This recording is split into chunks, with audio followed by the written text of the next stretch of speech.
I had a business partner. First real business I ever started. He stole from me, man. But I was sleeping on the floor. Like, I'm giving everything I have. I've been pouring 100% of the money back into the business. And now it's time for me to get paid 2 years later. And it's like, I'm getting a house. And he said, man, that's awesome, man. Here's the thing. We ain't got no money. I hope he's listening to this shit too. Because he already knows if I ever see him out, we're going to have a discussion. And I already know what I'm going to say. Right? And he's going to understand it pretty good. And I can't move on, baby, I'm waiting on calls, flip the booth stations. I'm outclassed, it's outrageous. And I take it all, whatever. What is going on, everybody? Welcome to the KSYD podcast. Today I have a special guest sitting with me, Stephen Nalley, which I'll dive into a quick intro. You got quite the background, which is awesome. I feel like I haven't read a background in a podcast yet, so this is exciting.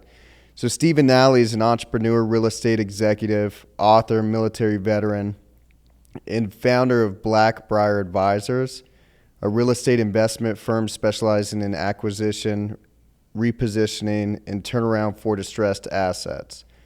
Throughout his career, he has participated in ownership and management of more than 100 hotel and resort properties and has overseen billions of dollars in distressed real estate assets.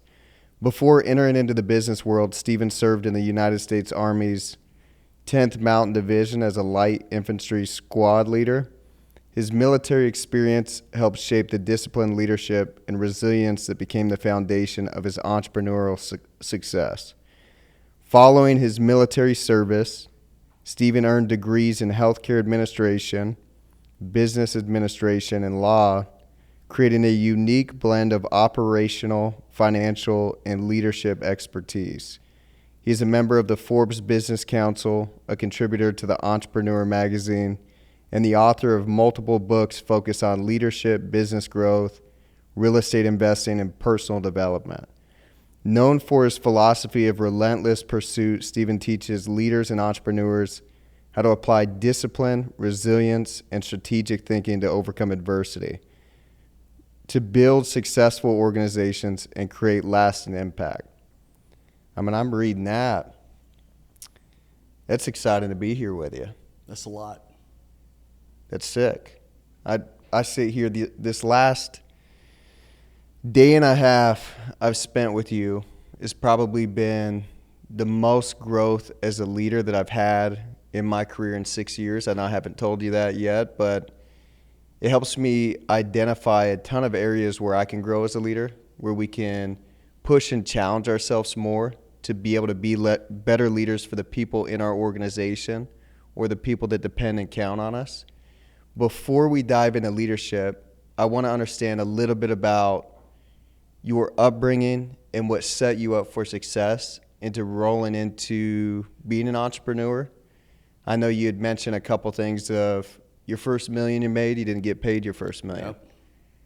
And I feel a lot of people, they want their first million day one, Right. being an entrepreneur, day two being an entrepreneur. You're a guy that resembles and focuses and leads on hard work, discipline, focus, mental toughness, and you're showing that with us. For me, I've never done a business day where I've worked 24 hours in a day. And you challenge us to do that with the leaders here in the office. You challenged us to do that with all the agents who want to get better in the office. We're going to go for 72 hours, and it's incredible. I sit here and realize, like, damn, if he can do it, why aren't more people pushing themselves to be able to do it? So can you talk a little bit about your upbringing? You had mentioned that you were raised by your father and your mother, correct? Yep. And your dad was a mill worker. Yep. Paper mill. What was that like growing up? In the town I grew up in, it was normal. All my friends' parents worked at the mill. My mother was a nurse. I come from a very, very hardworking family. My father worked 7-day swing shifts at the mill. So when I say I cannot be outworked and I'm preaching work ethic, it's all I know. I don't know anything else. I don't have any defining skills or attributes. You know, when somebody says to me, like, I mean, how do you do it? How do you do all that? I don't know how to answer the question, right? It's just effort. It's just effort. I think I knew early on that I was different, and I don't mean different like funny, but I had an appetite, you know, I had ambition, you know, and I knew the only way that I was gonna get there was to tap into my roots. My father worked 7-day swing shifts at the mill, and basically that means he would work 7 days on day shifts, 7 days 3 to 11, and 7 days graveyard. Notice I keep saying 7 days. Like I grew up with the 7-day work week, right? And if Dad was working 7 to 3, you was working 3 to 11. If Dad was working graveyard, you was working 7 to 3. It just became normal, right? My mother was a nurse. Now, I don't know how she pulled this off. I have a brother and a sister.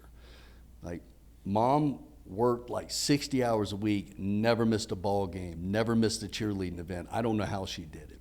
So I grew up around that. Things were busy. People were moving, right? Like, you come home, there'd be a crock pot on the table. That's breakfast, lunch, and dinner, right? Like, Mom's gone. Mom would stay in a hotel in Jacksonville, and she would work the Baylor program, which is basically like 2 16s or 3 12s, right? Dad's out at the mill, so you became self-sufficient very quick, right? And you had things to do. Dad wasn't about that whole, you know, I'm doing this and I'm doing that. Now, if you had ball practice, like, he's all for that. But that whole sitting around like we are right now, and I'm not saying it wasn't allowed. It was like, okay, what are you going to do? Like, one day you're going to grow up and it's going to be on you. Where do you want to be, right? And I remember when I graduated from high school, and I don't tell people this, I played baseball at St. John's. I flunked out. I think it's in my book. I flunked out. Not because I'm stupid. I didn't go to class. Broke my dad's heart.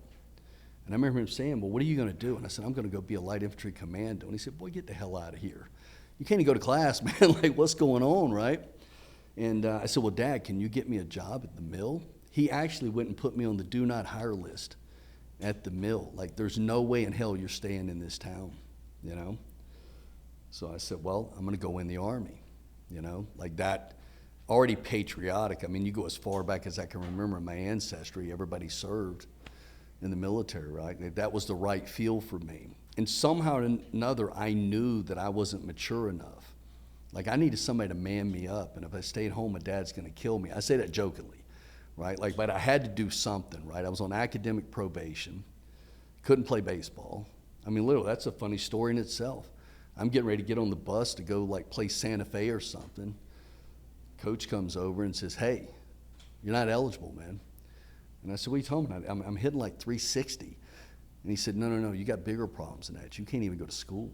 You're on academic probation. Like, there's a shock. All I ever wanted to be was a Major League Baseball player, like up till that point. Now, the truth of the matter is I wasn't good enough. I wasn't good enough. It wasn't because I didn't put in the work. That wasn't realistic for me. It wasn't going to happen, right? My dumb ass, even when I come out of the military, I got a tryout with the Reds. Not like an official get invited. It's like, hey, they're doing something over here today, and some people are showing up. And I'm thinking, there's my payday, right? Muscle memory. No, I saw what a Major League Baseball player looked like that day, and I wasn't it. Like, there were dudes out there that were raking, man. I'm like, okay, well, so much for that dream, you know? So let's go build a business, right? You know?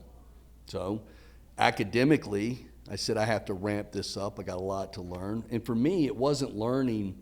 It was learning accounting, learning finance, you know, taking legal classes. Like, for me, there's some stuff.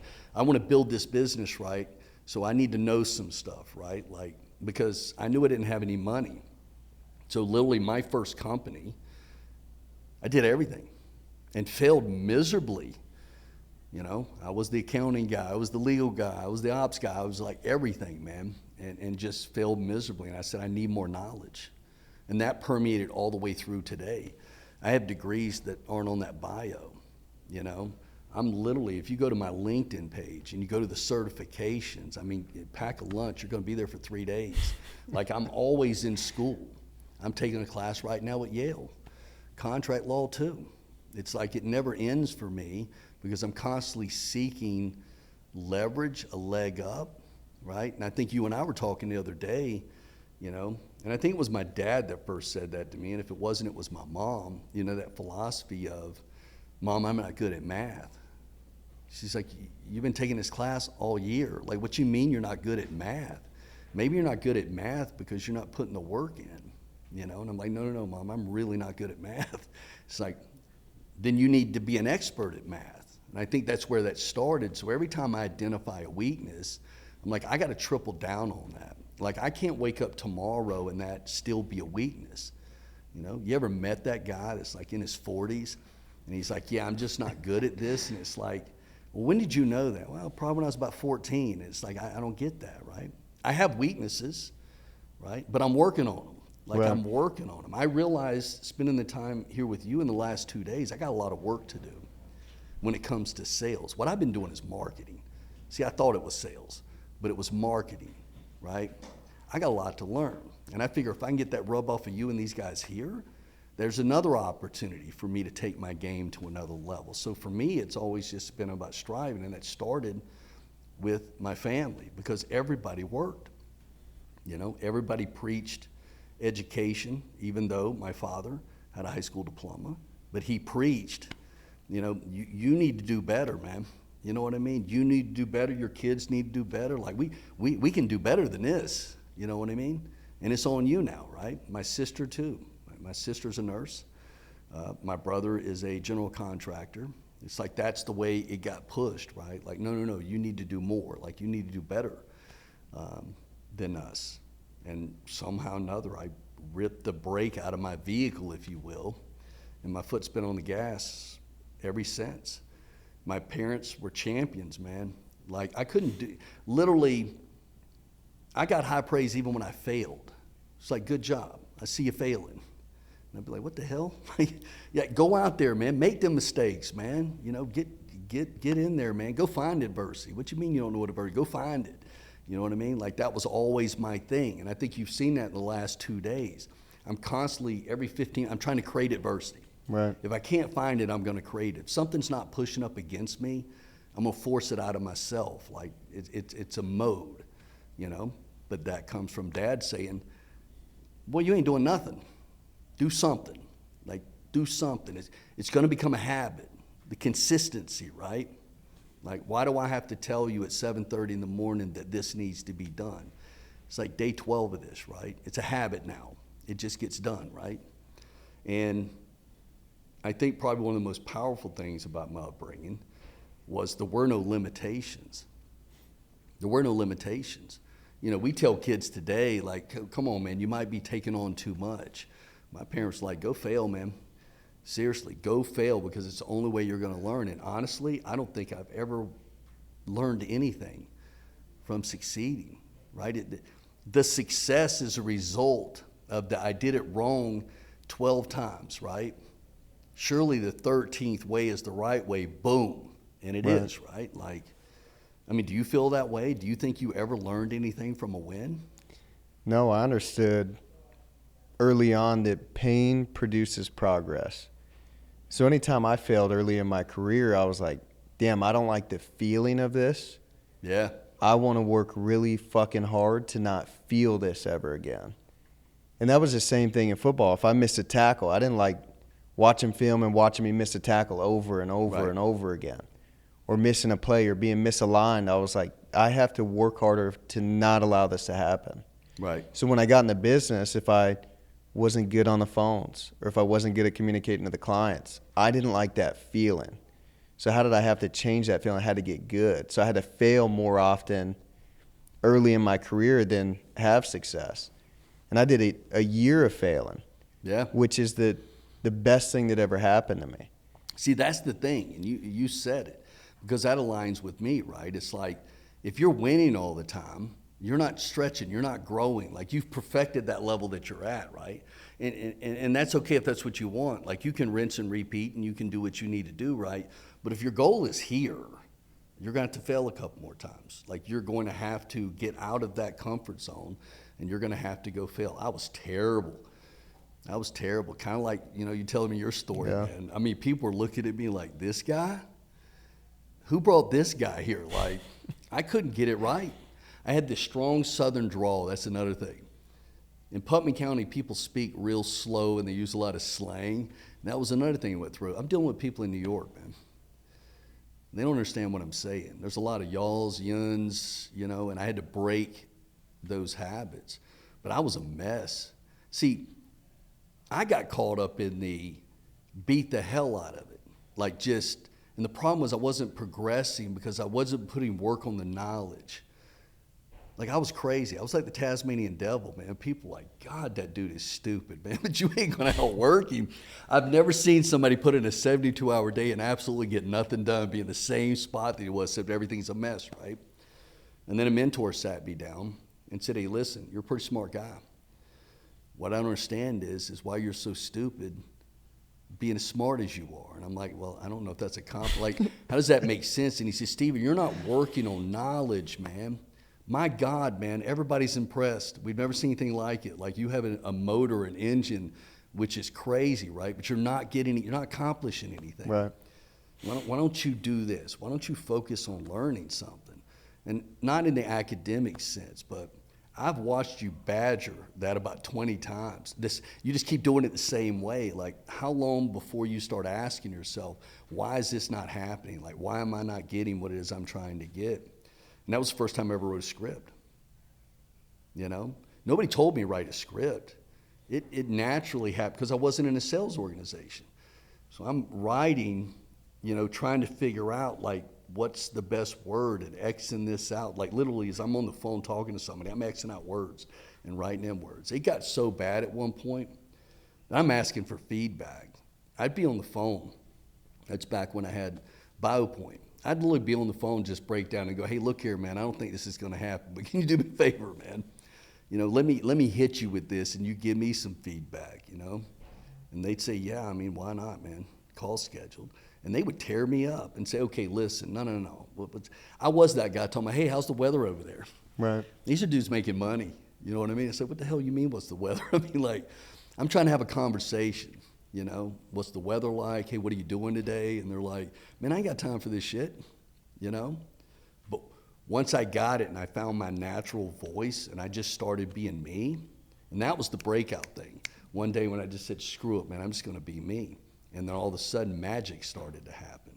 I found that people were gravitating to me. They were buying, not what I was selling, they were buying me because they're like, you know what, I'll bet on this guy. He doesn't know this as good as the other guy, but if I had to lay a bet right now, I'm gonna bet on this guy. And that's when it started to get fun, you know? And I know the last couple of days you see me running around and this and that, and I'll die for this shit and all that. I believe it. That's my thing, right? Like I will literally die before I fail, you know? Like that's what I have to put in my head, you know? And then the other thing that I think I got from my upbringing, you know, was this whole concept of you got to be better tomorrow than what you were today. You just have to be. My dad used to say, stop waking up like it's an accident. Like, I don't know how you do that. You just wake up like it was yesterday, like Groundhog Day. Like, you're not accomplishing anything. You say you want to be the greatest hitter that ever lived. I don't see you hitting. No, Dad, I got that. You know, you say you want to be the greatest shortstop that ever lived. I mean, yeah, you do the 3-hour practice, but what do you do after that? You know, you call your girlfriend, right? Like, no. If you want to run around and talk all, because I did. If you want to run and talk all that trash, right? At least do it with purpose, right? And that started to click for me. So if I verbalize something, which you've heard in the last couple of days, I'm doing 5,000 push-ups. Once I say it and I hear it, it's committed. It's like a blood oath. Like that's literally the way that I lock in. And trust me, I've bitten off more than I can chew a lot of times, and halfway through it just went, man, you got to tone this down, man, you know? But once I verbalize it, because my dad used to say that. No, you said that you were going to do that. So guess what? Now you're going to do it. Well, no, I changed my mind. No, you don't get to change your mind. You get to make another decision tomorrow. But you said that, so therefore that's what you're going to do today. And that's still with me today, right? If I literally say, I'm going to go to New York and I'm going to close this deal, I 100% believe that I'm going to close that deal. I don't care how many people tell me they already gave that deal to somebody else. You know, like in my mind, I verbalized it. I said that's what I was going to do. So we're going to go now. We're going to go try. We're going to try to flip it. We're going to do something, right? But I'm driven that way. That all comes from when I grew up. You know what I mean? And don't forget about the haters now. Yeah. Because I love those people too. I feel that's the one thing I notice about you that a lot of people don't tap into or hit on enough. When I read the acknowledgement in your book, I was like, okay, this is what drove this dude. In the early years of your career, in the early years of entrepreneurship, probably even today you can tap into that. Yeah. Can you explain the acknowledgement that you wrote in your book and how that fueled you to propel you in the entrepreneurial space? Yeah, it was in my first book, and the acknowledgement on the second page said something like, I want to acknowledge all the people that ever hated on me, didn't believe in me, counted me out, said I wouldn't be anything, tried to hold me back, you know. And it's because of you that I set the bar so high. Like, that was a level for me every time I thought of something. A lot of it is simple stuff, like my 5th grade teacher wanted to hold me back. My mom said, yeah, no, that ain't happening. He's getting hundreds from here on out, trust me, or we'll be having a funeral. Like, that was her attitude. But even still with that, with my mom saying, listen, I'm going to be at the kitchen table with him 24 hours a day. Like, he can still do this, right? She's saying, no, just go ahead and just hold him back, right? And I could see my mother saying, no, we just got to work harder, man, right? And I think about her all the time. I've been looking for her for years, bro. I've been looking for her. Like, oh shit, Miss Smith, what's up? How you doing? Oh, you still Oh, you retired now? Yeah, how's that $1,800 a month? Yeah, me? No, I'm doing all right. I'm doing all right. Have you read about me? Hey, do me a favor, Google my name, bitch. You know, but like, that became something for me. Yeah. It's stupid, right? I told you the story about the girl who asked if she was going to the skating rink, and I show up and she's skating with some other guy. The truth of the matter is, I didn't ask her, are you going to the skating rink with me? But to this day, I hate her. She cheated on me. Like, that's actually, to me, I'm thinking about her when I'm writing that. Like, yeah, and you ended up with that dude too. How'd that work out for you? Now y'all both on welfare. You know what I mean? That's probably not true. But literally in my mind, I had a business partner. First real business I ever started. He stole from me, man. I hope he's listening to this shit too. Because he already knows if I ever see him out, we're going to have a discussion, you know, and I already know what I'm going to say, right? And he's going to understand it pretty good. Like, I was building a business, dude. I was sleeping on the floor. Like, I'm giving everything I have, you know. He's stealing money, man. He's off buying real estate. He bought a boat. Like, so when it came time for me to get my house, I've been pouring 100% of the money back into the business. Trying to recruit, trying to bring people in, like I'm bringing in these projects, right? And now it's time for me to get paid 2 years later. And it's like, I'm getting a house. And he said, man, that's awesome, man. Here's the thing. We ain't got no money. Now, you got to imagine, you know me. What you mean we ain't got no money? I know you ain't got no money because you already got your house and your boat. I'm talking about my money, though. No, we invested it. We did? What did we invest in? And oh man, we bought a couple of houses. You know, we bought this, that expedition out there, we bought that, you know, and I'm saying, great, so I own real estate now. This is awesome. Yeah, but it's in my name. Yeah. How does that work? Took my operating agreement down to a lawyer that was just getting paid a fee, couldn't afford a real lawyer, you know what I mean? And they said, Stephen, here's the problem, man. You gave up that power. He has all discretion over the money. I was furious because I knew what it took to get there. Now I got to re-amp up again. Like, I'm 2 years out, man. Oh, I was mad. I was mad. I think about him, you know.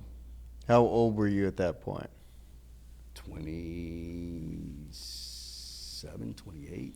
Is that the story of you made your first million but never got paid your first million? Yep. Can you talk about your mindset there? Because I feel a lot of people... When I found out he didn't have my money, that mindset... Yeah. What was that like? I mean, I'm not trying to blow up your podcast, but I mean, honestly, and I'm going to say it's hyperbole, man. I want to kill him. And not that I ever would. That's how I felt. You know, I had a baby. I'm going to go ahead and say this too. I hope the motherfucker's listening, dude. I had a baby that was born 7 weeks premature. She was in the NICU when this happened. Like, she can't even come home. Like, she might not make it when this happened. So now I have a health crisis with my daughter. You know how I feel about my kids. Right? I was renting. My lease was up, man. Like, I'm in a bad situation now. And to me, I was confused. I did everything I was asked to do, man. I came in, I built the business. He's all fishing and shit. Like, it was, in my opinion, it was me. And I'm doing all this. Like, you're eating off of this buffet that I've created, and then you're going to do me like that? Oh, it was bad. My mindset was bad. Not bad like I can't get up from this, but I got to get out of here, man. I remember the day it happened, and I just stared at him. And literally, I know what was going through my mind. Like, you know, I could probably get life, probably duck the death penalty here in Florida. Like, it'll be worth it. I'll sell cigarettes in prison. You know, I'll find a way to get the hustle going. I was really angry. And I remember when I calmed down, I went back a week later. And I said, you know, that's a really shit thing to do, man. You know, I want my money. Now, as karma would have it, me being who I am, anybody listening to this that knows me already knows the rest of the damn story. I bankrupted his ass. When he was presenting his reorganization plan, I'm in the back courtroom going, that guy's a piece of shit. He can't build a business. He didn't build that business. You know, he lost his house. You know what I mean? Piece of shit, you know? But I learned something from that. You know what I mean? Sometimes, and I think I said this to you, we think we're building a business, right? But we're focusing on one aspect, right? And we're really good at it. I dropped the ball on the legal, man. I had a project that I brought in, like now. Man, I wasn't focused on all that, because you know what? We trust each other, right? That's the last time I ever did that. Like, now you give me an operating agreement, I'll get back to you in a couple days, bro. Right. I'm running that shit through Gronk, Chat GPT. I got 6 lawyers looking at it, and everybody's going, no, Stephen, it's good. Like, look at it again. Do I control my money? That's what I want to know. And they'll say, Stephen, you're paranoid. Oh, no, let me tell you a story. Like, it's not happening again, right? Like, and I got really, really lucky, man. When that happened, I'm like, man, the FDA went from approving like 173 drug candidates down to like 17. So it's kind of like solar is now, right? Something happened, now everybody's controlling. It's like, that was the hot place to be, and now it's not. And I met Charles Bray. That's the billionaire in Daytona. That's the guy that said, hey, come in and be the ops guy, right? And I'm like, I don't want to be the ops guy. You know, and they got pickup trucks over here on this side. These dudes over here got the Mercedes, the BMWs. Like, I want to be an investment banker. And it's like, nah. I mean, Steve, you're not ready for that. Your background's not in that. And I'm like, man, give me a chance, man. Give me a chance. And that's when all that happened.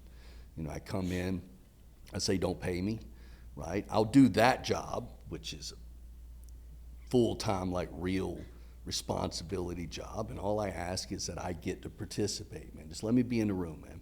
I won't bother anybody. And I did. So in a way, yeah, I'm mad at that dude. But if not for that, right, I might have went down with that ship too. Instead, I landed around people that care. It was a different energy. People cared. You know, they're like, man, this guy's got some hustle. He's got some swag, man.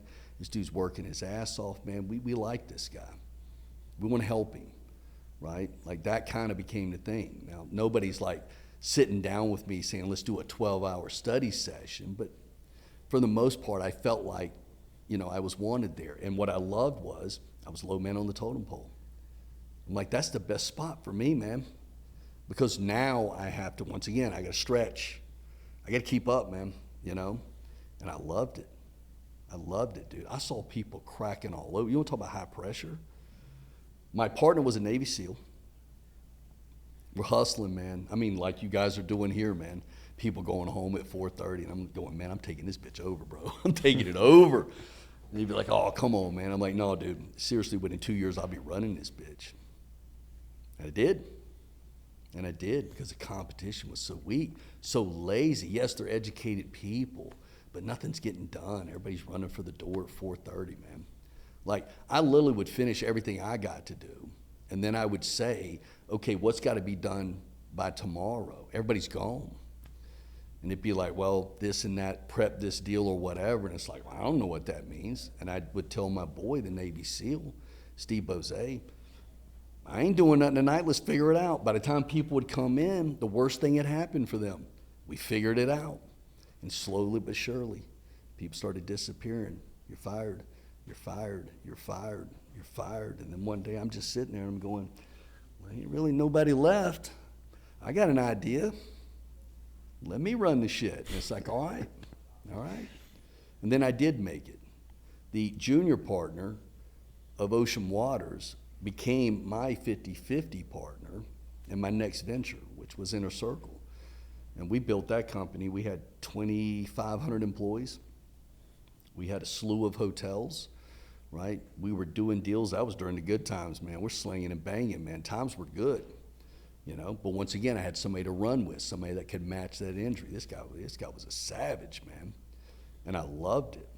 But now I'm weak on the leadership. I'm weak on the corporate leadership, right? We got that down, but now my attrition rate's starting to creep up, and I'm like, what's that all about? People don't like me? No, Stephen, people love you, but they're not progressing, right? I'm like, okay, well, I got to tap back into that. Like, how do I build that? So I started building a leadership culture. My problem wasn't that I didn't care. I wasn't developing leaders. Like, I'm down there in housekeeping of a hotel. Like, doesn't skip 4 layers down there trying to manage. Right. You know what I mean? I'm not developing any leaders. And I said, man, what if I could develop leaders? So that became my focus. See, I know that was a tough transition for you too, right? You're a producer, and then all of a sudden you're a leader, and it's like, you just feel like that phone's calling you, like I'm a producer, right? But I got to do this, right? It's like that itch starts coming. Like I know I can do that, you know what I mean?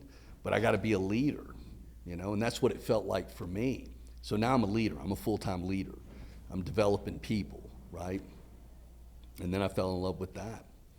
Because like I saw that light go off in your head last night. There's something about one of your people winning which is 1,000 times better than it ever felt when you won. It's contagious. Yeah, man, it's crazy because you're like, man, I just changed someone's life. Like it don't get any better than that. Like, how does it get better than that, man? It doesn't. You got hundreds of people, man, and you're changing people's lives, and it's like I'm making an impact, right? Slowly, 10 here, 20 there, and I became addicted to it. How do I get people to level up, man? And I got crazy with it. I went too far. I'm literally calling people and going, okay, what are you? Oh, you want to be a veterinarian? Okay, we're in the hotel business, but let's do that. I went to the other side until finally my partner's like, Steven, I mean, that's great. Everybody's successful, but not in our business. Like, what are you doing? Oh, you want to start a business? You want to start a media company? Me and you, let's partner, right? I'll invest all the money. Like, that's what I was doing. Like, I want all your dreams to come true, right? And then I had to get realistic and say, all right. Give me the best you got for 3 years, and then I'll start a company with you, right? Because we kind of got to win over here too. This is actually how I make my money, But it become addicting, man. It's everywhere I'm looking, people are winning, and it's just like so exciting. It's like at a point, and it's hyperbole, I didn't care if I ever got paid again. Now, try not paying me, and that would have shifted real quick, but at the same time, I got such a high off of somebody winning. When I gave a promotion to somebody, man, I really felt like that was something special. To see somebody go from a marketing position to level up to be like a regional manager over 6 hotels, like that was a big day for me, man. And I was like, man, you earned that. I didn't give nothing away either, so you earned it, but that was like a really big deal. People would say, listen, man, we'll take, no, HR always want to take care of that. No, I'm going to do that. No, wait till I fly in. Like, I want to do that personally, right? I want to be a part of that.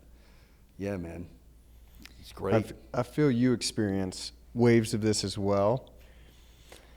A lot of people don't talk about it enough in the insurance space, but that is untapped energy.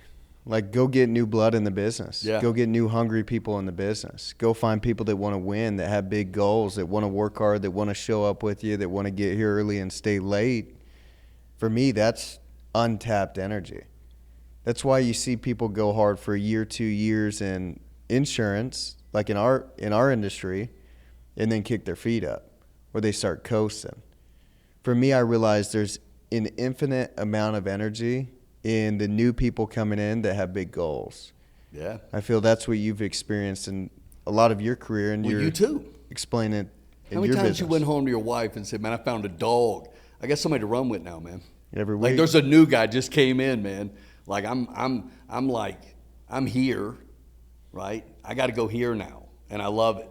I freaking love it, right? Like, you know, like every other day you're seeing something, you're going, oh man, I like that.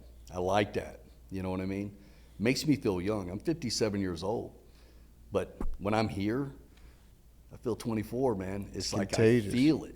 I feel it, and it feels good because I'm surrounded by people that want to, and that is what's different about your culture here at Founders than anything I've ever seen in my life.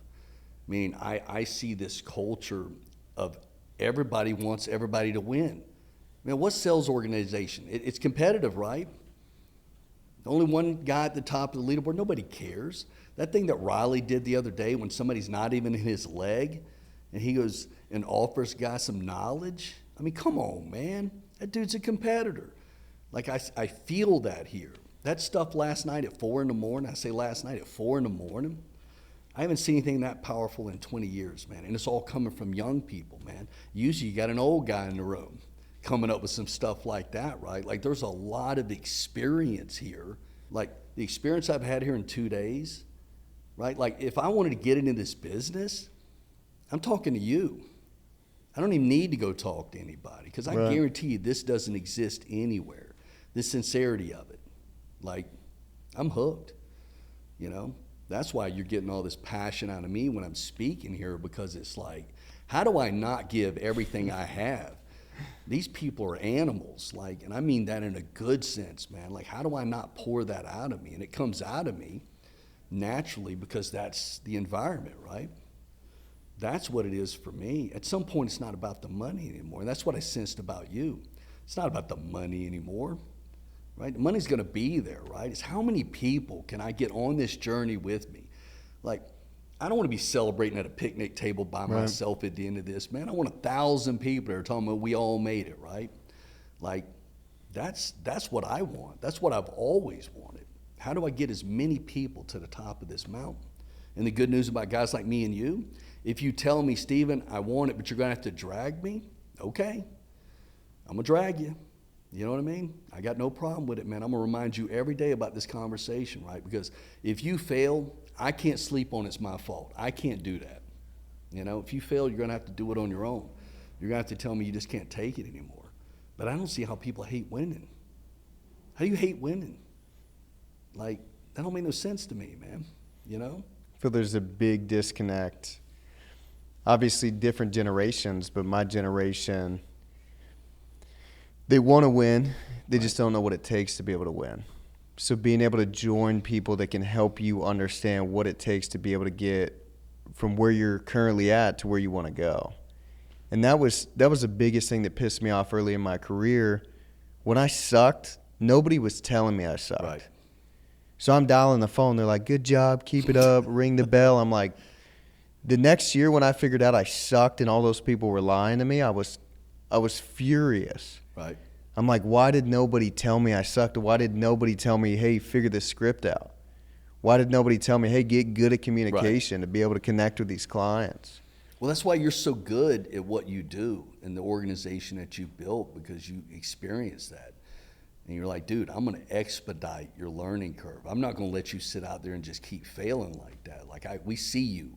We're here to help you. Like, we want you to be successful. Like, that's the culture here that I've experienced, you know. I had an anticipation of coming here of what I thought that I might see, and a lot of it I did, but there's other things that I saw that I didn't expect. Last night, I expected 5 people. It's 30-something, you know. I say I expect 5 people tonight, but I already know I'm going to be sitting in that room going, damn, it's all the same people. When they sleeping, you know what I mean? And it's going to be incredible because I'm like, that many people are showing up to learn, because that's what's happening in the middle of the night, right? You ain't calling nobody at 2 in the morning, right? There's this learning that's happening, this magic moment where everybody's suffering together and everybody's trying to get as much knowledge off of everybody as they can. That's incredible, man. You know, I say again, You know, if I was looking to get in this business, I don't have to talk to anybody, bro. Like it's like I've already made a decision. You talk about recruiting. I don't think you need to recruit. I think you need to put an ad in the paper that says, I'm him. Like, that's it. I'm him. You know what I mean? And I think if people would just, if you don't believe me, come check it out. Right. People walk in the building, they'll go, hey, what is this? There's a togetherness. Like, yeah, I want that. You know what I mean? Like, Can you talk about, because for me, I've never been challenged to work 72 hours straight. You told me that was what helped develop and create your culture at Blackbriar. Right. Which, for me, I'm coachable. You've had a lot of success. Tell me what worked in leadership. Right. Tell me what worked in development. Tell me what worked to be able to help progress everybody in the organization. And I'm the type of guy like, shit, I'll try it out. Yeah. Let's implement it. Let's figure out how it can help us be better leaders. Yep. Can you talk about, obviously, your thought process and focus behind the 72 hours of straight work?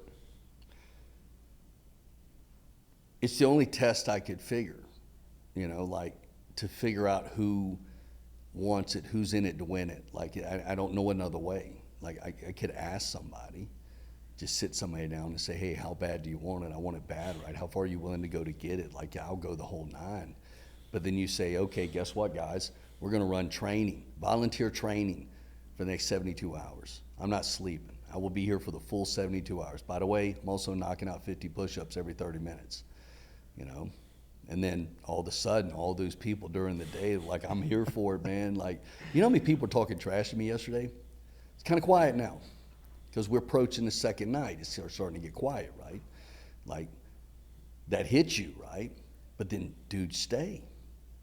And you're like, okay, I see that guy. Okay, he wants it. Like, he wants to absorb this knowledge, right? When else are you going to get that kind of training? So for me, it was not a test, but it was, I got to see. And plus, it was a crunch time. The very first time I ever did this, it's like, how do I get this training in? I couldn't figure out how to get it in. Like, everything's, you know, we're managing, my God, asset manage, property manage, and owning like 41 hotels, man. Like, when are you doing training? You're in the season, man. You got a 6-month season where you're running 90%. You're turning over, 2,700 rooms every morning. Like, from 11 a.m. to 4 p.m., you're turning over that many rooms. Like, when are you training? And I don't know, man. Somebody said something like, you know, we're not getting enough training, you know? And I remember being negative, like, that's not my fault, you know? And then I looked in that accountability mirror and I said, well, whose fault is it? Yeah, it's your fault. like, how you gonna say something like that, right? So I said, you know what? I'm not going home. That's how it started. I'm not going home. I'm here to answer any questions somebody may have. I don't care what the rank is. I don't care what level you are. And that first night, man, people were trickling in, man, like 2 over here. And come 3 o'clock, I'm by myself, bro. I'm listening to the radio, man. You know, I'm by myself, you know. And then it came around again about 6 months later. We're not getting enough training. You know, like, I was here for 3 days, man. Nobody said anything, right? And then it's like, next thing you know, there's 10 people, and then there's 20 people. And then, I mean, one night, hundreds. Not because people felt like they were being left behind if they didn't, but it was the level up. It was like, oh man, I figured it all out last night. Like, all these questions I've had, the stuff I couldn't get to, man, it's like we figured it out, right? And then it became a test. Got that new guy coming in, that new general manager, telling me I'll die for this and all that, and saying, okay, 2 a.m. interview. It's a 72-hour interview, man. Bring a sleeping bag. Right there, you see it in their eyes. Knees start shaking. It's like, no, because I say, no. I need to know how far you're willing to go, man. I'm going to give you a $100 million asset, and I'm going to give you the keys. And you're going to run it 24/7. See, there's a fallacy about a hotel. There are no keys. Doors never lock. This is a business that runs 24/7, right? I got to know, you know? And if you can't roll with me for one night, how are you going to run that asset, you know? And it was a gut check, man. But it was a good test because everybody that survived that went on to do great things. You know, the people like around 3 a.m., they're going, okay, I think I got it. You ain't got it. You're not even close, man, you know? But hey, I hear you going home. You know what I mean? Like, it became a test. I mean, how many people have you looked in the eye and they said, literally, I want this more than anything. I'm willing to do anything to get it. And like 3 days later, you're just going, hey, man, where are you at? I've seen you in 2 days, man. More often than not. Yeah. So what is the test for that?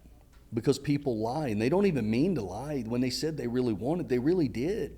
When they said they're willing to do anything to get it, they didn't understand what that meant. Like, I'm willing to give you 100% of 50% until I'm tired. But when I'm tired, you know, somebody asked the question today, like, there's a point where you go into sleep deprivation, you're ineffective, but you need to focus, you know? And my answer was, we don't do this every day, man. No, you can't do this every day. We're talking about one night. Where the hell was you? We're talking about one night, man. Where were you? And you back in here this morning all rested up, told me I'm ready to get it. Yeah, we'll see come tonight. You know what I mean? Like, it's, how else do you do that, right? Because I got tired of going through people, man. I think I told you this. All my people will eventually see this. I've never had an intern that converted that worked out.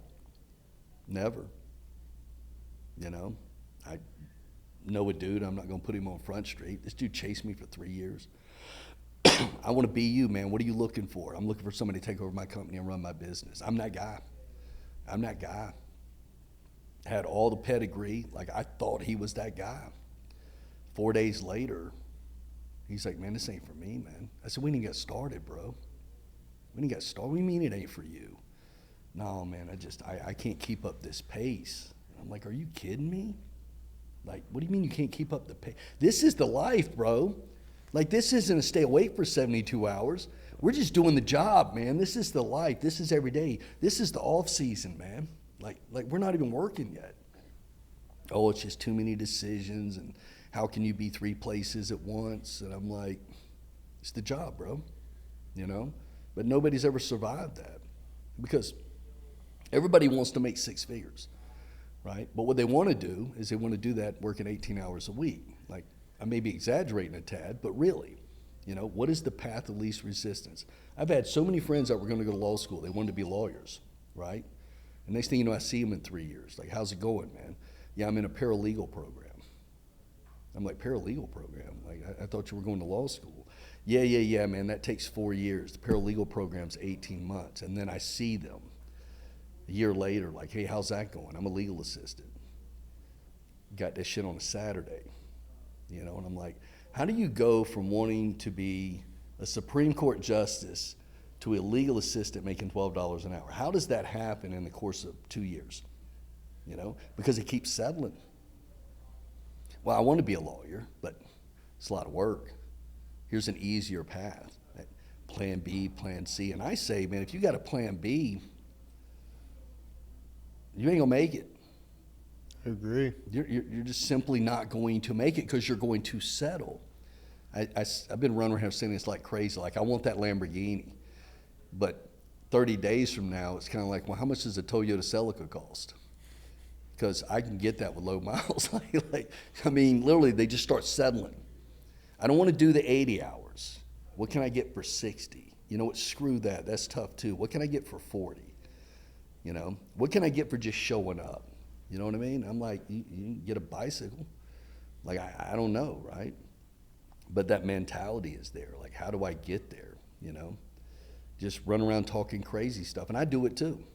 The difference is when I say it, when I verbalize it, I've committed. Like, I'm doing that now. It comes from my upbringing, right? So, you know, the people in my organization, right, have been with me for a very, very, very long time. Like, our culture is solidified. Nothing is going to shock them, at least about me. They know. They know when they see me walk in and I got a sleeping bag in my hand, you know what it is. Like, not because it's mandatory. It's not mandatory. Just what is our job? Our job is to support him. I'm talking about corporate staff, right? So he don't go home, we don't go home. He might need something, you know what I mean? He might be working on a deal. It's not like I put something on the bulletin board. I rarely go to the office. I show up and it's like, well, he's here. Something's going on. Everybody just automatically goes to the conference room. Don't call a meeting. They just automatically go to the conference room.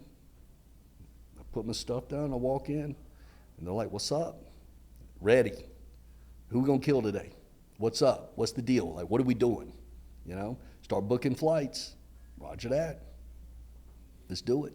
Here comes the money, right? They prepared for it, right? And I feel like a lot of people in sales that are new to sales are like, man, this is great. So you're telling me that I come in, I love talking to people, so I get to talk to people all day. I get to make the $1 million, right? It's easy, like Jimmy said, and I said, you know, when I first started talking to Tyler, like, what are we talking? We're talking about making phone calls here? Like, you got to be kidding me. You can make that kind of money making phone calls? Well, that's not what it is. I'm thinking everybody's saying yes. My closing percentage is 90%, baby. You know what I mean? So Right. How many calls we talking about? You know, I make 100 phone calls. That's my $1 million right there. Like, that literally becomes that false mindset, right? Gee, my world's hard. You know, and then you get here and you're like, people are putting in work, man. But people are also putting up big numbers, like crazy numbers, man. Where the hell are you gonna go make $100,000 a month? Like, seriously, where are you gonna go make that money? You're 22 years old. Where are you gonna make that money? Who's going to hire you? I had a freaking doctorate degree. Couldn't get somebody to give me a shot at 250. You see what I'm saying? Like, I had all the credentials, and people are talking about you can get this 200, man. If you really, really step your game up, in 10 years from now, you can probably get that to 250, right? Like, that's just crazy to me. People are putting up crazy numbers, but they're working for it. But they have the support, you know? That's crazy, man. That's kind of shit gets you out of bed in the morning, man. You know what I mean? 100%. I feel that's what it takes in the very beginning. A lot of people, I say to the organization all the time, focus on the wrong side of the equal sign. Yeah. They don't focus on the equation, they focus on the money. And one thing that I realized from the overnight training, the 24 hours of work, because when you were saying it, I was like, this dude's crazy. I've never done it, but I guess it's what we're doing. Like, I was just bought in. You're like, hey, I'm coming out. And I was like, where do you want to stay? You're like, I'm staying in the office. And Did you believe me when I said that? 50-50. I was like, seems like the guy that would stay in the office, but I don't know if he's staying in the office, but it sounds like I'm staying in the office if he's staying in the office. Right. That was my whole thought process. If that's what we're doing, I'm doing it. I'm a team player. And I was that way from the very beginning. Whatever you want to do, I'm down. I'm a team player. If this is going to make the organization better, I'm down. If this is going to help people learn the business, I was down from the very beginning. And I'm sitting here and I'm reflecting on last night. It reminded me of some of my football days where you're grinding, you're conditioning, and at the end of conditioning, nobody's talking. Before that, everybody's laughing, they're chirping, they're talking shit to each other. You start conditioning, you get deep into conditioning, and then all of a sudden at the end of it, nobody's talking. Nobody's talking to anybody. And then when you sit and you huddle up and the coach goes to give you feedback on the practice, everybody's listening. And I realized the same thing had happened last night. People start to get tired, but they're also focused. People are pushing themselves, but they don't want to waste energy. Right. I feel it puts people in a state of mind where they want to conserve the energy for the right things in their business. So it allows them to receive the information better than a day where you wake up and you're 100% juiced. Right. Where you're all over the place. Yeah. But then when you get in there and you start training, they start receiving it. I realized, shit, we should have implemented this 6 years ago when I first started. Right.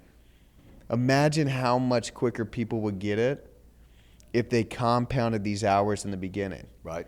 A lot of people say compound your first 90 days. What if your first 90 days was in a week, 2 weeks, based on the hours that you're working? Yeah. Like, Something that's even more amazing than that from a leadership standpoint.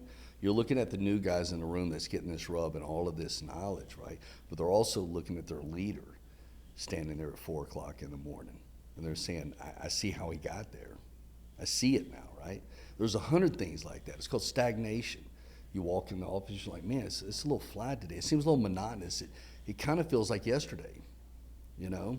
And what do? You got to do a reset. There's 100 different ways to do that, right? We want to do a reset. Like, things have gotten comfortable. Everything's going through the motions, right? Like, how do we get that reset? How do we get that hunger back? It's not always stay awake and do training. I mean, it's the simplest of things. Like, how do I get that reset? How do I get everybody to shut down for about 5 minutes and then reboot it? What happens when you blow a fuse at your house? Flip the breaker, right? And that's what I call it, right? What we're doing right now is we're flipping the breaker, right? We're gonna flip it, everything's gonna power back up, and we're gonna have this energy. Because if these guys can focus right now with this little bit of sleep stress, imagine what it's gonna look like on Thursday, bro. That energy. I won't be here for it. It's sad, but I know you're gonna call me on Thursday and go, dude, you're not gonna believe this shit, what's going on around here. People got sleep Wednesday, man. It is crazy. It's crazy, man. The people that showed up, they're confident. It's like, showing up is half the battle, man. It's Right. like, I'm in the game. And I saw dudes last night, and I'm thinking, I'm not that impressed with this guy, but I am. He's here. That guy's going to make it. He's going to make it. He will find a way to make it. Same thing with the push-ups, man. You and me, the only ones still going, man. We at 1350, right? Like, we're still going, and we going to keep grinding it out. Why? We want everybody to see it, right? Bowen Sweeney is not a guy that gets up there and preaches and then goes to the club, right? I speak it, I mandate it, and now I'm going to show you who I am. And if I have to show you that every day, that's leadership. I can be harder than anybody in here. Please do not forget that I built this. Don't forget it, because I can be that dog again, because it never left me. I just have other responsibilities, right? But if you need to go back to that phone and you need to crank out 150, get out of the way. And every now and again, you're going to need to do that, you know? And you did do that last Saturday. You were like, that's it, I'm getting on the phone, man. Come on, watch this happen, right? I'm doing it. And those young people look at that going, he is that guy. They hear it and they're going, oh man, I just thought he owned the place. Like I didn't know. What they're seeing out of you right now with this, what I call this grind, they're going, he's that guy. See, they might not know that. He's that guy. Like, my God, like, how do you not, right? Like, that's just incredible, man. But I've always been that guy. You know, need a reset. It's getting a little flat. You know, how do I do that? And I'll come up with something. We can do a lock-in. We can do an all-nighter, right? We can do an improv, too. Everybody come over here. You know what I mean? Boom, electric, explode. You ain't even seen the pinata yet, bro. Like, there are a million things that you can do to lift that energy, you know, and you be right there in the middle of it, talking about, like, right now, dude, I'm hurting. I'm 57, dude. I'm hurting. That bullshit taking me to the gym, we doing triceps while you're doing all those push-ups, man, I'm hurt. But I tell you what, though, it's going to be this way till Wednesday. I promise you that, right? Because I have to. I can't come into your business talking all this and preaching all that, and then it's like, man, I don't feel good. You know, what kind of precedent is that setting? I'm like, no, I want you to see me suffer. Matter of fact, that's the key. It's not see me not suffer. I need you to see me suffer. Because if you didn't think I was suffering, you're like, well, anybody can do that. But dude's hurting, man. He's freaking hurting. But yet he's demonstrating that, and everybody sees it. Because I promise you, I don't know what people say when I'm going on Wednesday. I have no idea. But I tell you what they're not going to say. You know, and if they do, you need to punch them in the face. Nobody's going to say that dude's a bitch. I agree. That ain't going to happen. Because that's really the only thing I can deliver. It goes back to the first question you asked me. All I know is work, man. I don't have any other tricks. You will not outwork me. That's been my mantra since I was a kid. It's the only thing I know. I don't know anything else. I mean, if you want to have a spelling bee, you're probably going to get me, you know? If you want to have a writing contest, you're probably going to get me. If you want to talk philosophy, you're probably going to get me. The only place that I've ever found that I can truly make a difference is in effort. And to me, that's easy. All I have to do is suffer a little bit. And it's just a little bit, man. It's not a lot. You know, I'm not going to end up in the hospital at the end of this, like, but it's tough. And what it does for me is it reminds me, Because I tell you what I'll be thinking when I'm on that plane Wednesday. Yeah, you still him. Yeah, you still that dog. You got that dog in you, man. I don't let it out every day, but he's still in there. And that's what you're showing your people. Like, y'all, I know what y'all thought. How you like me now? You know what I mean? And they say, yeah, that's that guy, man. I'll follow that guy to hell and back, right? Like, yeah, that's what it's about. It's about the reset, you know? And that's what you're doing. I feel that's what I understood about. Obviously, you coming out here is there's a lot of people in leadership that talk about what it takes to be able to lead, but then they never lead. Right. That's the biggest disconnect, especially in our industry. They'll just say, dial the phone, buy leads, dial the phone, figure it out, here's the script, but they'll never dive into and get a pulse check on their business. One thing that I understood about you is everything that you say is everything that you're doing. Yeah. You're showing up, you're grinding, you're getting after it, you're intense. That's what I understand. I'm sitting here observing. You're probably like, this guy hadn't said shit. I'm sitting here, my gears are going. They're grinding. I'm thinking. I'm like, holy shit, I got so much we can implement. Are you stretching? And it's actually simple, 100%. Yeah, that's 100%. You already got the formula. When you talk about the equation, you're focusing on this, right? Like if you're a leader, how do you measure yourself? And if you measure yourself on the success of others, you're probably going to be successful as a leader. If you evaluate your leadership skills based on how much money your team is banking, you're probably not a very good leader, and you need to work on that, right? Because here's the fallacy, right? If I focus on developing others, the money's going to be there, bro. It's like I don't even have to say it. I don't even have to mention it. I already know. If I develop you to win and I give you everything that I have, you got a better chance of winning. And I get paid. Like, that's how it works, right? But if you're coming in every day and y'all aren't dialing enough and y'all aren't dialing enough, and that's some weak-ass shit I just heard on the phone. Like, you need to do better. You only wrote $5,000. You know what I mean? Probably not going to have people around you very long. And that's what I dug about your story. When you're talking about you and Kevin and you're running back in the day, it's like, we ain't even getting this done, bro, but we're in it, right? Like, come on, man. I'm in it to fail. I'm in it to win it. You're in it with me. Like, come on, man. Let's do this. You know what I mean? Like, that's a leader. That's a leader. I want you to win, man. Y'all told me a story or something. You were talking about you buying somebody some leads or something so they could close some business. It's like, at this point, man, it's more important to me that you close something than it is me. Like, we're partners, man. We're in this shit together, man. I need you to close. I need you to get some money. Right. You know what I mean? Like, that's it. You already have it. You already know it. You just haven't figured out how to deliver it, imprint it on others so they can deliver it. But you've already got it. You already had it figured out, dude. I haven't told you anything since I've been here you didn't already know. I just kind of framed it in some verbiage where you went, yeah, I already believe that. Dump some gasoline on it. But now it makes sense, okay? I don't know how I sound. I really don't. And honestly, I don't really give a fuck. Like, I say what's on my heart, man. Everything I say comes from deep inside, right? And I'm just saying it, you know? But you do that shit too. You know, you say what's on you. You're putting it out there. And I've seen you dress guys down, in my opinion, in an extremely powerful way. You're not overbearing. You're saying, come on, man.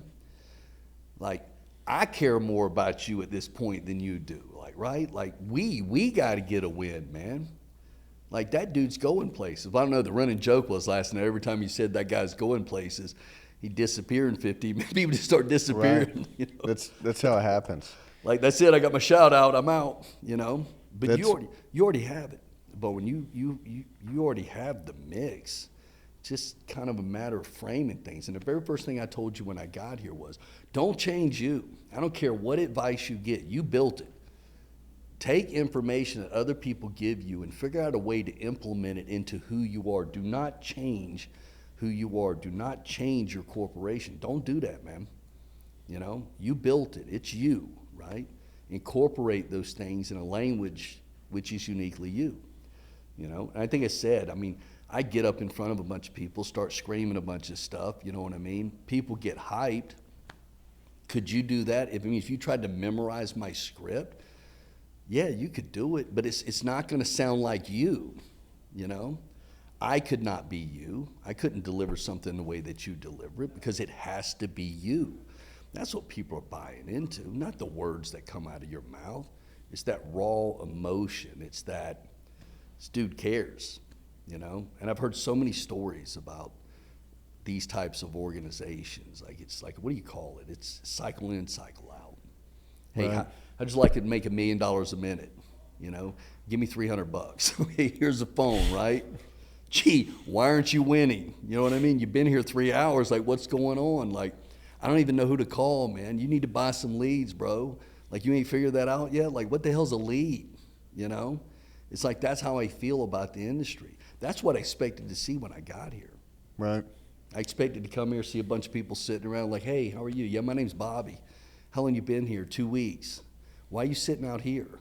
I don't know. Johnny hired me. I haven't seen him. Well, shit, Johnny quit 3 days ago. That's what I expected. You know what I mean? But I didn't get that, man.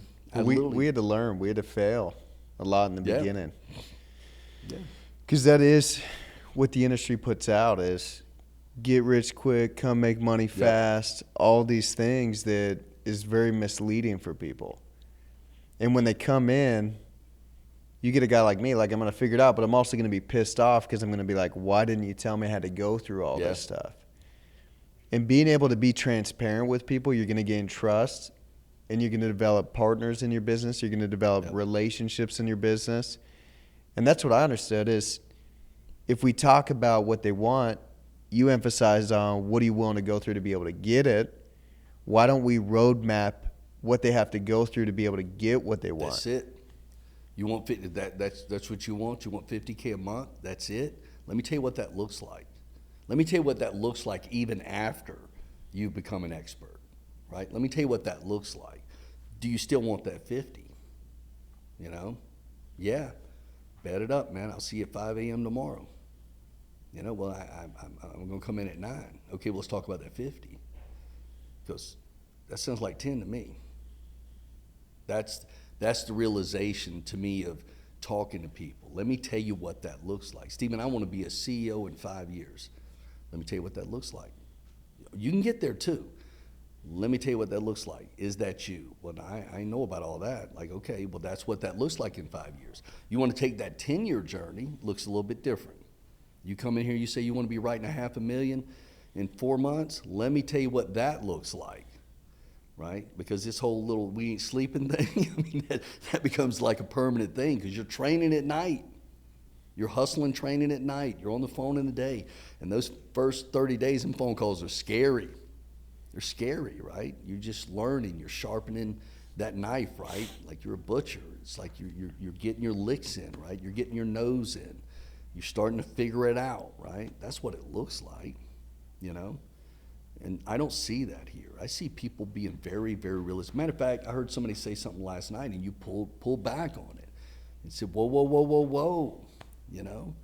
Like, listen, you got to get here. Like, you know what I mean? You got to lock into this, right? And you got to master that, and then we'll come over here. Like you're saying, okay, how many people are recruiting, right? You know, and I'm sure I had my back turned. Somebody probably raised their hand that's been here for 4 days. They say, whoa, easy, man. See me when we're done. Like, you realize you haven't even closed any business yet, right? Like, slow down. It's going to come, right? But we got to put this work in. And it is front loaded, and you know that. Right. If tomorrow me and you decided to go work for Ace Hardware, and we want to be experts, it's front loaded, man.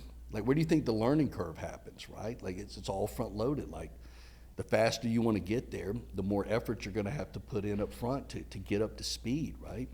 You know, it's like you can't just graduate from middle school and go straight to college. You're not ready, right? So we got to go grind that high school thing, right? We got to get that done. You know, that's why there's levels. And if you skip a level, okay, you're going to fail at the next level. It's like math, right? If you don't know how to add and subtract, man, how you going to start learning division? Like it's compounded, right? There's levels, you know? And I see that here, man. It's freaking great shit. I'm going to go call somebody right now. I agree. So I want you to tell one last story. Because for me, I don't know, maybe I'm wired this way. Just because the way I grew up, playing football. When you shared this story of some of the crazy shit y'all were doing in your organization to revive people, I don't know if you get what I'm getting at. When you brought in, was it the pastor that you had brought in? The priest. Or the priest you'd brought in to be able to exercise the... That's that reset, though. Yeah. It was hilarious, but I was dead serious. There is some low energy in here, man, like something evil that has creeped into some of y'all, man. This is Father Johnson. He's going to help us. I mean, literally reading out the whatever that is, the right to exorcism or whatever. It was funny, but I was serious. There's some weird energy going on in here, man. And either there's some demonic possession which has creeped in here, or, I don't know if I could say it, or it's another kind of weakness. You know what I mean? But either way, we got to get it out of here. So if you got bitch energy, okay, you know, Pastor Johnson, can you do something on that? Can you expel an inner bitch, right? If it's a demon, can we get rid of that?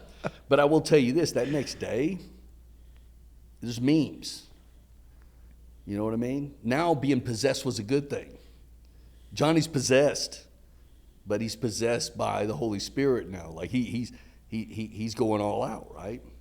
It's not that psychologically like something happened. Right. It's a reset. It gives everybody an opportunity to go, does he really think there's demonic possession in here? Like, is there anything that he won't do? That's that creative side of the reset, though. It's, okay, man, things are lame. Okay, I did this. I did that last year. I got to come up with something new, man. And that probably ain't even the funniest shit. I can't remember off the top, man, because it was always, like every 3 months.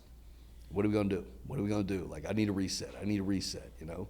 And nobody was very good at generating ideas, you know? And then I'd come up with something stupid, you know? And it'd be like, hey, here's what I'm going to do, you know? And then boom, spur of the moment. Like, there's not a bulletin board where this is happening. It's just kind of like, everybody gather around. This is Priest Johnson. He's got the whole, he's a real priest. You know, I've been noticing some weird energy. You know what I mean? Could be a demon, you know. Crack open your Bible, let's do this thing. Like, let's do this, you know what I mean? You're going to get there to where you just walk in and you feel something's off, and it's like, we need a reset. And you're going to have to get creative because a lot of the funny stuff has already been done. Like, you're going to have to get creative and say, okay, what do I have to do to shock the culture? Not hazing, crazy stuff, right. But what do I got to do to where everybody just laughs and goes, I hear what you're saying, man. I get it, man. The energy's low, right? We got to pick it back up, right? Like, that's it, you know? How do I get that back? And trust me, you got a sense of humor, bro. You'll be calling me with, you ain't going to believe what I just come up with. I'm going, get the hell out of here. I want in on that, man. Can you zoom me in? Matter of fact, I know the priest, man. I'll send him to you. You know, you're just going to come up with good stuff, and it's funny, but yet at the same time, you're sending your message, man. We got to get rid of this negative energy, man. You know? Oh. I agree. I feel that's what I notice about you is everything that you implement or everything that you've created was to develop your culture, develop the people in your business, develop the people in your organization. And that's what we want to focus on. Right. At Founders, you met with a lot of our leaders one-on-one. Like, they're asking you questions. They want to understand what you know about leadership, what you know about development, which you've been a huge help and a huge asset to us. Right. And it's been a day and a half. And it's stuff that it's not like we didn't know it, but we weren't conscious and aware of it. So you shine the light on stuff that we need to focus on as leaders to be able to lead every single person to their goals. And I feel that's super important. If people join, how I always looked at it is I want to have the brand and the identity, and I've created it. There's people that I've helped make millions of dollars that don't even work with me anymore. I hope they succeed. I hope they win. Right. Like, I want to see them win. The more people that I can help inspire or impact, whether they win with me or whether they don't, that's my sole focus. And being able to have people come in and they're choosing you to accomplish every fucking goal they set out to accomplish is something that inspires me to wake up every single day. It's what it is, man. That's why you're unique. That's why people are going to gravitate to you. It's going to be Founders or, I don't know, pick one. Like, that's it. That's the unique thing. And you didn't get that yesterday. You've had that since the day you came into the business. You had that when you were playing football. That's always been in you, that kind of, like me, that I wish everybody could win. Everybody. Like, people I don't even know. I sincerely hope, because I don't count other people's money, that everybody gets what they want out of life. You know, in the meantime, I'm going to try to develop as many people as I can. I'm going to try to help myself along the way. And I can't lose that way. Because if people are winning around me and I'm able to touch them, and it's not me that did it, it's them. Like, right. I'm just a guy that's sitting there like I'm an air traffic controller. You know what I mean? I'm just pointing stuff out like, whoa, slow down. Like, no, he's got to land first. Like, I'm not really putting out anything that hasn't originated since 400 BC. Matter of fact, I think I said that in another podcast when somebody said, oh man, where do you come up with all this? Nothing that comes out of my mouth is original. It's been around since 400 BC, since Sun Tzu. I mean, everything that you know was learned. You heard it, right? You just may have put your take on it or figured out a way to explain it to people, right? But nothing's original. You know what I mean? It's just simply not. But your heart, that is original. And I know you've had a leader in the past that said, I care about your success. And you looked that dude in the eye and you went, yeah. That's why I ain't seen you in a week. That's, yeah, you know? Or gets up and gives some grand speech about how I'm in it and it's all about you. And then you leave that meeting and all the older people that are there about, dude's a piece of shit, man. You know what I mean? Like, I don't even know why he still does that. Like, the gig's up. Everybody knows it, right? Right. I never wanted to be that guy, man. I wanted to be that guy that when people heard what I had to say, they're like, I don't know if I agree with that, but I know he believes it. He believes that, you know, and for the most part, everything is tested for me, you know. I could tell you how to do some real messed up stuff that ain't going to work. I can tell you that shit too, you know. I've done that too, you know. But I think we come from the same place as leaders, that if our number one goal is to help other people, right, then we will be rewarded because we're in business. We run a business. The more successful our business is, right, the better that we do in business, right? So how can that be a wrong philosophy? Who comes in and says, I own a business, I have 300 employees, I'm going to get as much as I can get today, fuck everybody else. Like, how are you maximizing your business? Like, how does that work? I'll get rid of 100, man, because I'll go out and recruit another 100 tomorrow. Right. Like, do you know what that cost? Like, seriously. Like, I'm thinking about that, and it's like, why'd you bring them in to begin with? Oh, they're all losers. They failed. No, they didn't. You failed. You failed. You failed somewhere along the way, man. And you know what? You don't care about people, you know? And I've had leaders like that they're going, listen, I care about your success. This is your 90-day evaluation. I'm going, yeah. It's the first time I've seen you since I've started. Calling you, leaving you voicemails. I done sent you text messages. You ain't nowhere around, man. Like, that's okay, though. That's okay. You'll be reporting to me here in about 6 months. That's kind of my attitude. This place needs real leadership, man, and you ain't it. But hey, I'll smile for a while. You know what I mean? That's how I took over Ocean Waters. A lot of the people that were in some leadership positions were kind of like, stay out of the way. Like, hey, what can I do? Like, no, we're good, right? You know, and then they want to come to me when we have a win, you know, and it's like, we did it, you know, and I'm thinking, no, we really didn't. You was home. You was sleeping, man, when I figured that out, you know. I will tell you something that happened at St. Vincent's. I don't talk about it much in my bio, but I was a junior administrator when I graduated my degree in health and care administration. And I got assigned this project to eliminate or reduce waiting times in the ER. I was over the ER. And I'm like, okay, well, let's double our nursing staff, let's double our beds. And like, no, we can't spend any money, right? And I remember thinking on that for about 2 days, going, like, that don't make no sense. Like, how am I going to do that, right? So I put a TV in the waiting room, right? Trying to change the perception of how long they waited. So before we do that, it's like, okay, how long you been waiting? An hour when it was only 30 minutes. Now we put the TV in, we got somebody coming around serving water. And now it's like, how long you been waiting? And they said, well, 15 minutes, but it actually been an hour. So there's a perception thing. Well, the CEO of St. Vincent's Medical Center was just really excited about this, like this breakthrough, right? And I got a card from my boss that said thank you. Not in front of anybody. I walked in, it was sitting on my desk. And I'm thinking, okay, that's pretty nice. And then the next night, there's this award ceremony or something. And she gets called up to the stage. And she gets an award. This phenomenal breakthrough, right? This concept. I'm sitting back there with a fucking card. And I'm thinking, you bitch. But I'm thinking, she's going to shout me out, though, right? Yeah. She's going to go up to get this award for the team. She's going to shout me out. Nope, she gave one of those, I did it all by myself speeches, right? I've been in this business for 30 years, and I just felt like I'd just been kicked in the teeth, man. It was like, I don't get that. And then going to come back to me the next day talking about, hey, we're going to do a little something private for you. I'm thinking, I don't want something private. I'm trying to come up. Like, that was my moment. Right. And she's like, listen, you haven't paid your dues enough to be getting awards. Well, I created that shit. Like, what you mean paying dues, right? You went up there and you got my flowers. And somehow or another you got an attitude because I got a problem.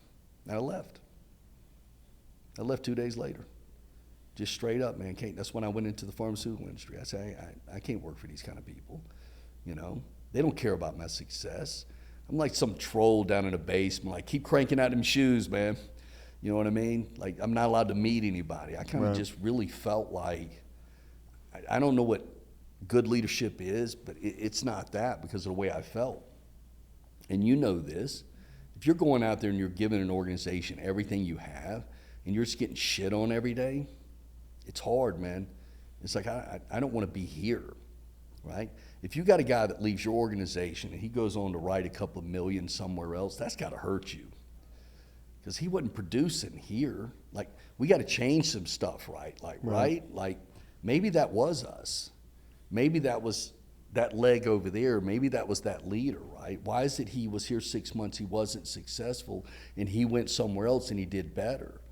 Like, we got to talk about that. We got to bring that in, right? Because we can't have people out there like that. I'd be calling that dude saying, man, congratulations, man. And I want to apologize to you, man. I knew you had that in you.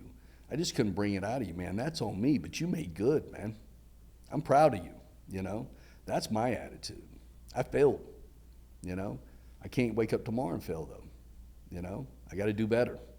That's what it's all about, waking up every day and saying, okay, man, how do I do better? How do I do better? You know? It's every day, rinse and repeat, man, you know? I agree. I mean, everything that you speak on, it just helps people understand the whole concept behind leadership. Right. You got to care about people. You got to work hard. You have to lead from the front. Right. You have to do stuff that's challenging. You have to suffer in front of your leaders. Right. That's something that I learned from you in this day and a half. But it's also you care, which was the most confusing thing to me. Because it was abnormal for me. I never had somebody that called and it's like, damn, I want to be around this. I want to invest in these type of people. I know we're people that if we get around the right environment, we get around the right people, it's contagious as shit. Yep. It is. We'll work hard. We're consistent. We're disciplined. We'll show up. We'll do whatever it takes. Early mornings, late nights, no sleep. We'll do it. Yep. But having leadership like that is what creates this attraction factor into your business. And I realized that probably my second year in insurance is as a leader, you set the pace for the growth of your organization. Right. And I feel you set the pace very high for the growth of your companies that you've created. But it's also, you created this attractor factor to attract a lot of great people that help you get to that point. That's what I feel like I did is I worked my butt off and I attracted a lot of people that were better than me that helped raise all tides, which attracted a lot more people into the organization, which is sweet. Yeah. But Stephen, I appreciate you, the time that you spent with us out here, being able to understand your world a little bit. I thank you for your service, serving our country, and providing a ton of value to every leader in the organization. But I appreciate you. I'm grateful for you. No, I appreciate that, man. For It means me, a lot to me. Anything you need, I feel like it's a 72-hour day on command. If Right. that's what you require from us, shit, I'm down. I already see the benefit. Right. I know you say we're going to see it. I see it happening now. I see the challenges.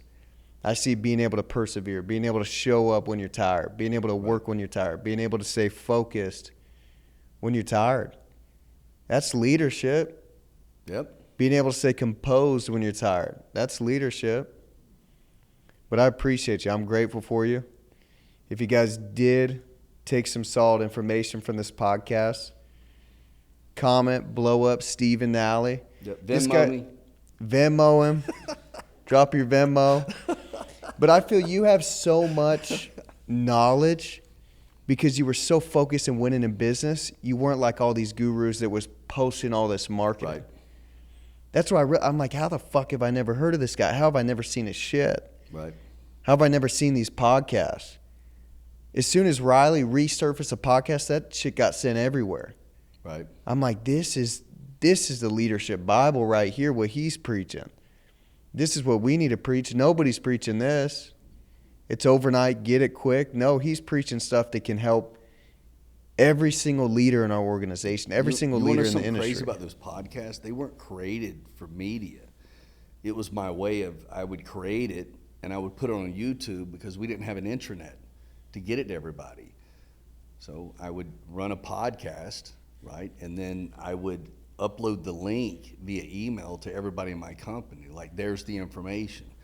You know, okay, fine. This week we're going to talk about instant gratification versus delayed gratification. Boom, that goes out to everybody.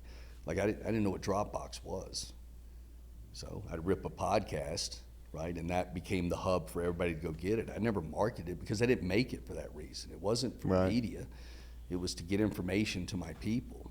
That's what it always was. Well, we intercepted it. Yeah, so, And it's helped good. us. But I appreciate you. Thank you very much. yes, sir. Thank you. And I can't move on, baby girl. Waiting on calls, flipping through stations.